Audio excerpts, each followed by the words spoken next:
Thank you, Professor Khaled, for your presentation. Now I would give the floor to Mr. Kalaldeh, who is the chairman of the Independent Election Commission of Jordan. Please, the floor is yours. Thank you. Good morning.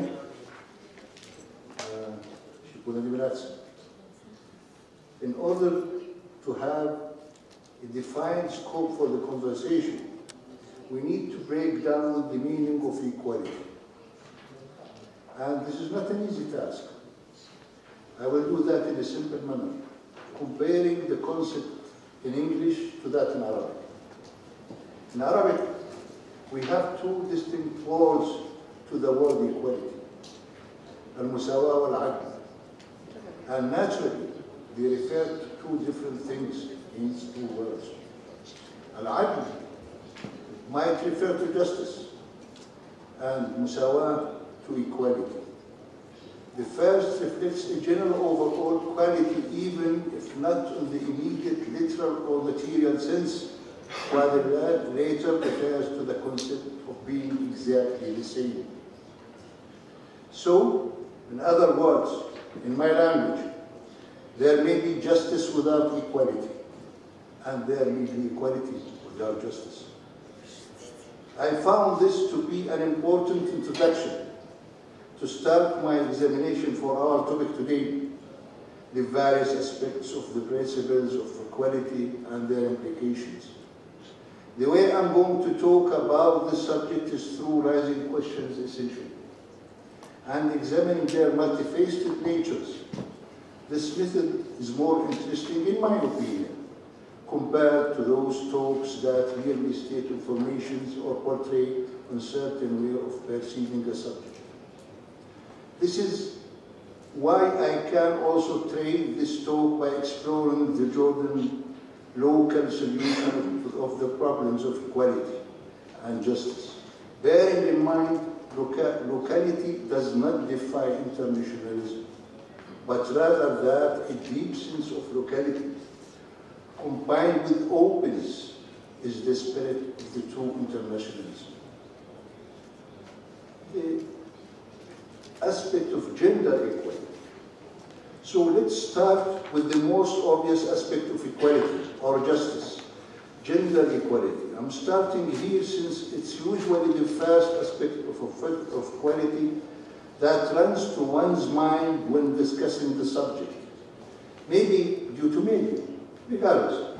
Since there is another session in this conference about this issue specifically, I will not go deeply in its discussion, but let's raise a couple of questions with not great detail. Is quota or allocated seats that solution to problem that it's more deeply rooted in society? Could fixing such issues work from the top to the bottom? And if yes, does it work everywhere? Another question one may ask is, how just or fair gender allocated seats if can be predicted that one political party or tendency is surely to win the whole lot of them? Could equality in this sense lead to political justice? It's another question.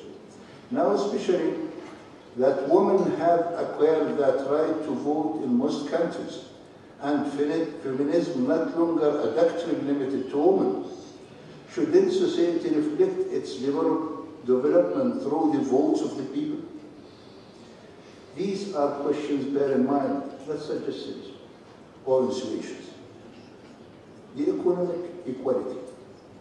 So there are two sides to this question, the voter and the candidates.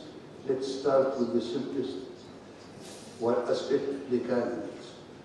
One cannot deny that the amount of money a candidate can spend on their campaign is correlated to their chance of winning. Economic power translates into political one into a certain extent. Trump still won over Hillary with a budget that only amounted to half her budget, but still, money remains a factor. It remains true up till now that the poor votes the rich into the office. But the social media explosion, can the poor candidates make breakthrough in the world of money and politics? Another question. Specifically because advertisement costs are running cheaper than ever before. If money is still the important factor in winning an election, to what extent are the winners of election representatives or corporations rather than voters? And if that is the case, can we advise or invent a way where democracy is not only the illusion of participation, but the actual distribution of power amidst the people? On the other hand, what about the voter in cases where voters have no economic problems reaching voting centers? For starters, does the voter income predict their vote? And to what extent?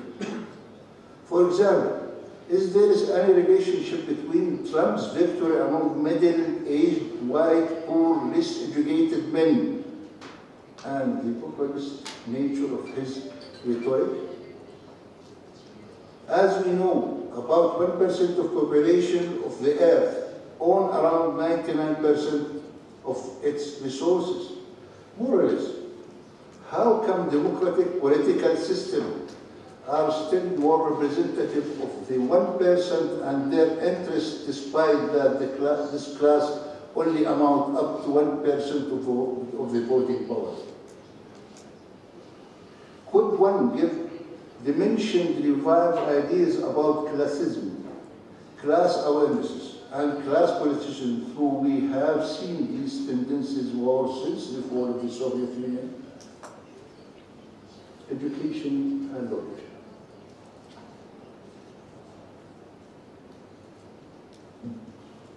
Are voting trends affected by the educational level of the voter?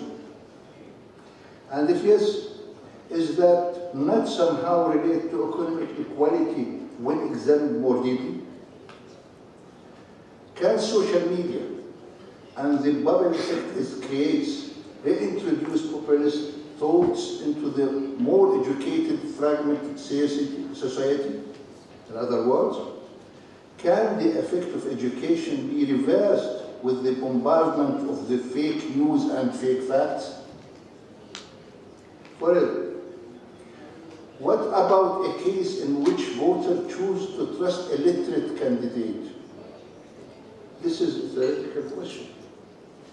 But if it is the will of the people, and the people choose someone who is surely incapable of legislation and oversight, how should the system deal with that? Another question. In developing countries, uneducated or less educated voters prone to vote, purchase, and being led to populism. So, is it not true that democracy works best with educated, well-informed citizens? To what extent should education, the dissemination of verified information, and critical thinking be incorporated in our understanding of quality and justice? And how? Age equality. Visiting a parliament, any parliament, you are likely to see more white-haired or bald heads than young, genetic politicians. Does that mean that the older a candidate is more likely to win? And if not, then how come youth and not dominate parliaments while making up 70% of population of the most developing countries? Is it time to fully remove the differences between the voting age and the minimum candidacy age? Another question. Why we trust a young man or woman to put someone in office but not be in office? Is it possibly that of the factors is it not the factors pushing the youths away from voting? Is another question. If youth participation rates keep falling or remain at the lower percentage, could that be the result of lack of motivation on part of the politicians to attract them? And could this be the result of a system that diminishes the ability of youth to swing election results? Equality between political parties and individual candidates. In my country, and many developing countries, one problem is that most parliamentarians do not belong to a political party, thus affecting the level and the nature of discussion in the parliament.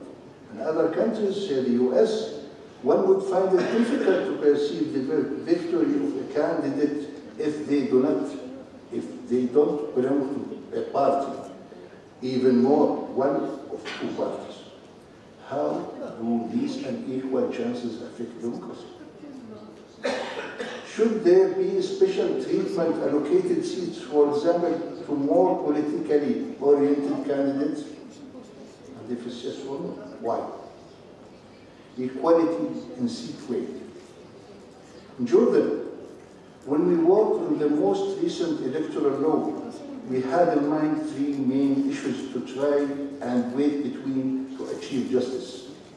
These three elements were geography, which is the actual total area of land that district occupies. Demography, the number of the people in this district. Development, the extent to which a district has developed economically. See, so we were in front of two options. Or to give different weights for each element. The first one, 20%, 60%, 20% for the geographic and the demographic. And here I want to draw your attention. Demographic, there's two sides of this issue. The eligible voters or the actual voters. If we want to go to eligible voters, these three elements I mentioned, they have to be equal. But if we want to count only the actual voters, we have to give them more weight. So we were, as I said, in front of two options, 20, 60, 20, or third. And in Jordan, we went to the second one. Because of the time, I can go through all aspects. For example, how to choose an electoral system. It's a majority system or a proportional system or one man, one vote, or one seat. There's a lot of them, but I think I will have the chance to comment in the future. Thank you.